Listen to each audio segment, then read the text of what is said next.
قال رسول الله صلى الله عليه وسلم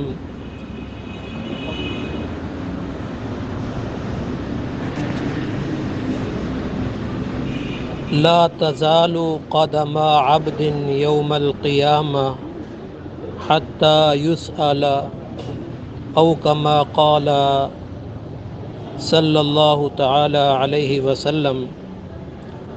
اللہ کے نبی صلی اللہ علیہ وسلم نے فرمایا، قیامت کے دن اللہ تعالی کے بندوں کو کھڑا کیا جائے گا، پھر ان سے 5 چیزوں کا سوال کیا جائے گا، بغیر جواب کے وہ قدم بھی نہیں اٹھا سکیں گے۔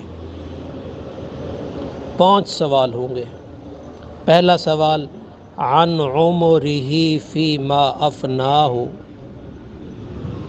اللہ تعالیٰ عمر کے متعلق سوال کرے گا کہ اسے کس چیز میں فنا کیا۔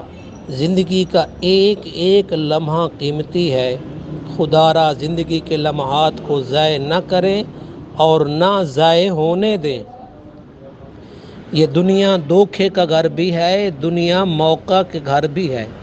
یہ دنیا دھوکا بھی ہے، ایک دھوکا بھی ہے، دنیا ایک موقع بھی ہے۔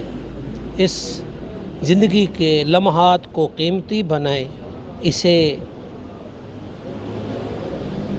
لہو و لعب میں خرچ نہ کریں، بلکہ اللہ اور اس کے رسول کے حکم کے مطابق زندگی گزاریں۔ دوسرا سوال عن علمہ فیما فعل، کہ علم کے مطابق کتنا عمل کیا۔ علم اگر راستہ ہے تو عمل اس کی روشنی، اور روشنی کے بغیر چلنا مشکل ہے۔ کسی نے کیا خوب کہا، عمل سے زندگی بنتی ہے، جنت بھی جہنم بھی، یہ خاکی اپنی فطرت میں نہ نوری ہے نہ ناری۔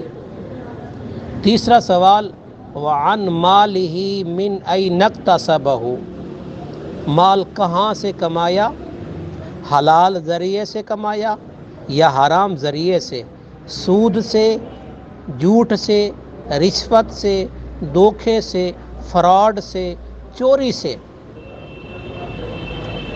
کہاں سے کمایا۔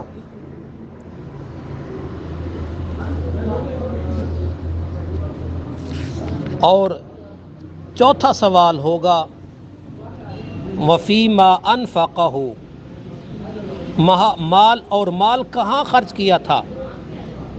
الحمدللہ اس گئے گزرے دور میں بہت سے لوگ کمانے میں تو احتیاط کرتے ہیں، مگر خرچ کرنے میں اسراف اور فضول خرچ بن جاتے ہیں۔